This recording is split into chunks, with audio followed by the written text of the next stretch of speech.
Kung dumako ho tayo sa bahaging ito. Bombo Radio Philippines presents Christmas Around the World.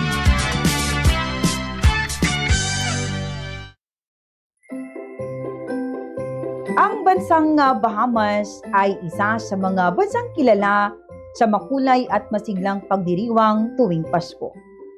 Bagamat may katulad itong Kristiyanong tradisyon sa iba pang bansa, kakaiba ang paraan ng selebrasyon dahil sa impluwensya ng kulturang Bahamian at Caribbean.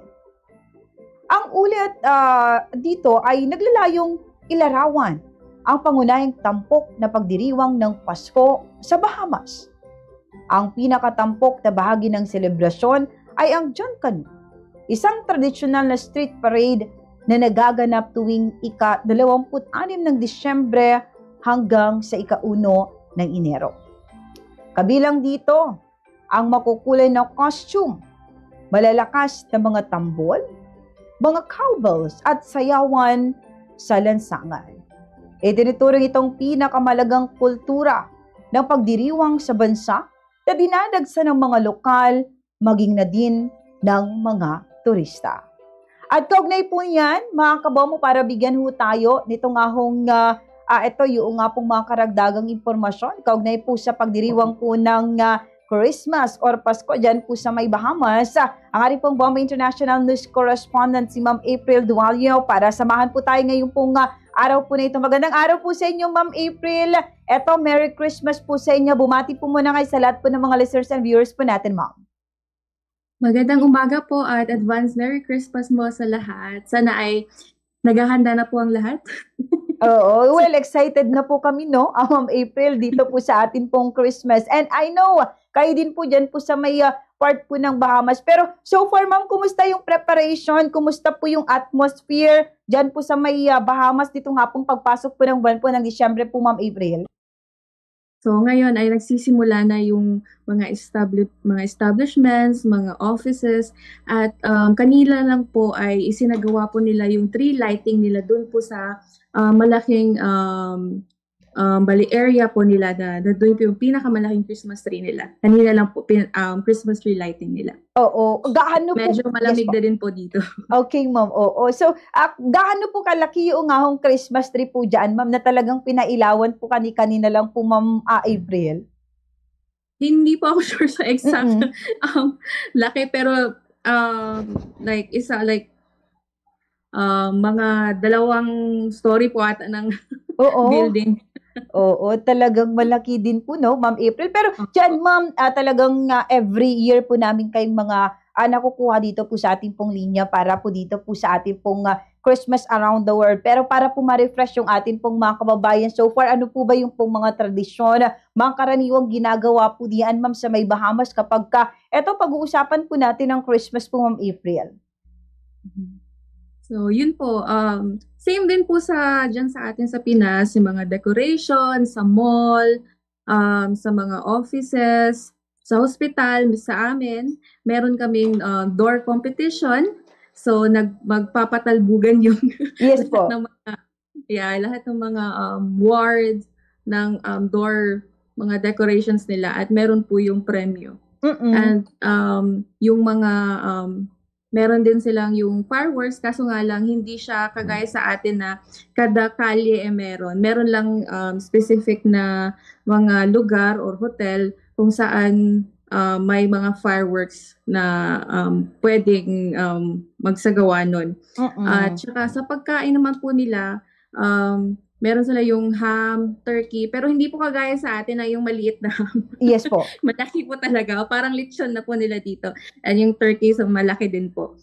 Meron silang mac and cheese at marami din po silang mga desserts and pastries na inihahanda tuwing Pasko at bagong taon. Yes, Ma'am. Ito talagang I assume, Ma'am, na talagang ngayon pa lang is marami na ho yung mga Christmas decorations dyan po sa may Bahamas na makikita po, Ma'am April.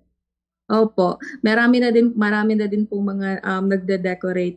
And mahilig din po silang magbigay ng mga regalo. So, lahat ng mga stores and online, ayan, magsa-shopping na yan sila para handa para makapagbigay ng mga regalo.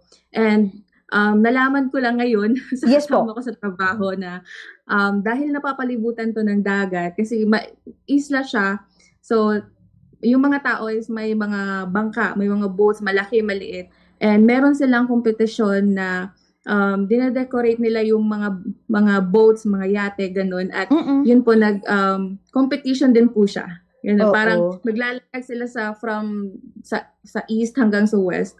At yun, competition din nila yun. Well, mukhang masaya po, no? Ma'am April, yung ngahong Christmas din po diyan sa may part po ng Bahamas. Pero dyan, ma'am, kasi nababanggit ko kanina yung John Canoe na talagang isa din po sa celebration din po diyan, ma'am. Yes, yun po yung pinaka-inaabangan ng lahat. Kahit anong edad, kahit yung mga maliliit na bata, hanggang umaga yan sila sa kalye sumasayaw at nagtatambol. At suot-suot nila yung sarili nilang costume.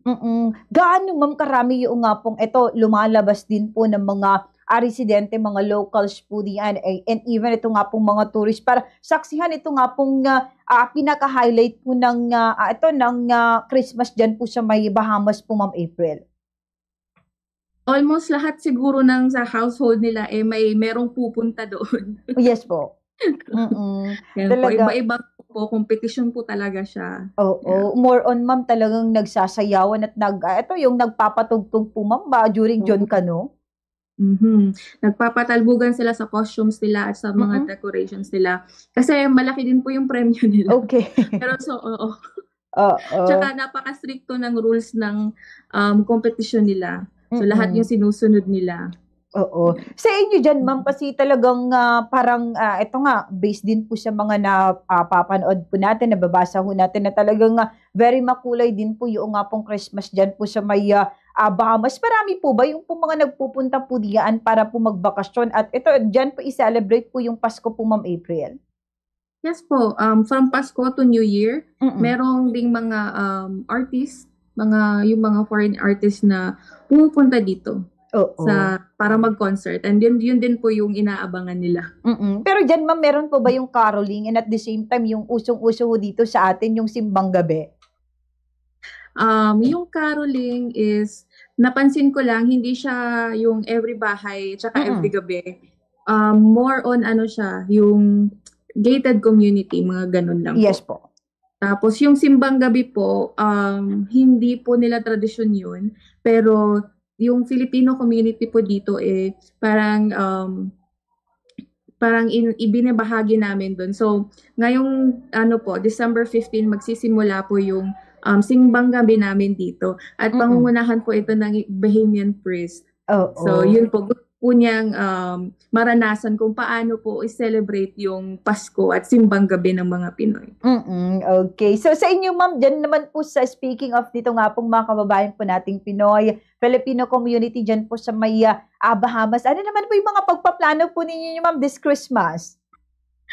This Christmas, gathering na po ng mga grupo-grupo, pamilya, ganun, kung ano po yung hinahanda natin sa Pinas. Tinatry din po namin ihanda dito. Minsan, yung iba, merong buong lechon, yung iba naman, belly. Kasi mahal po yung baboy dito. Talagang mukhang mag-enjoy din po yung atin pong mga kababayang Pinoy po diyan na kahit na medyo malayo, no? Ma'am April, dito po sa atin pong bansa. Opo, ayun. Yung iba naman po may trabaho. Okay. So, hindi po talaga holiday dyan, ma'am? Hindi po. Holiday. Bale, 2 araw. Yung Pasko at saka yung Boxing Day. Okay. Well, Ma'am April, maraming salamat po sa inyong pong oras ngayon dito sa ating pong palatuntunan. Ito, bibigay ko na lamang po yung pagkakataon kung meron po kayong mga gusto pong batiin ng Merry Christmas in advance, ng mga kapamilya, yung pong mga kaibigan po ninyo, mga kakilala. Of course, yung mensahe niyo po sa atin pong mga kababayang Pinoy this Christmas. Ma'am April, please guide po, ma'am. Ayun, binabati ko po yung family ko po sa Leyte, mama at papa ko, and yung baby ko si Jazz, and sa lahat po ng mga kakababayan, lalo na po sa Pasko at sa New Year, please mag-ingat po tayo sa mga paputok. Yes. Ayan po. Okay. Well, with that po, Ma'am April, maraming salamat po sa inyo pong oras. Muli magandang araw Advance Merry Christmas at mag-ingat po kayo lagi dyan, ma'am. Thank you din po. Watch out for another edition of Christmas Around the World. Various celebration of Christmas by different countries. Only heard and seen at Bombo Radio Philippines. So ayan mga kabombo, yung ating pong naging panayam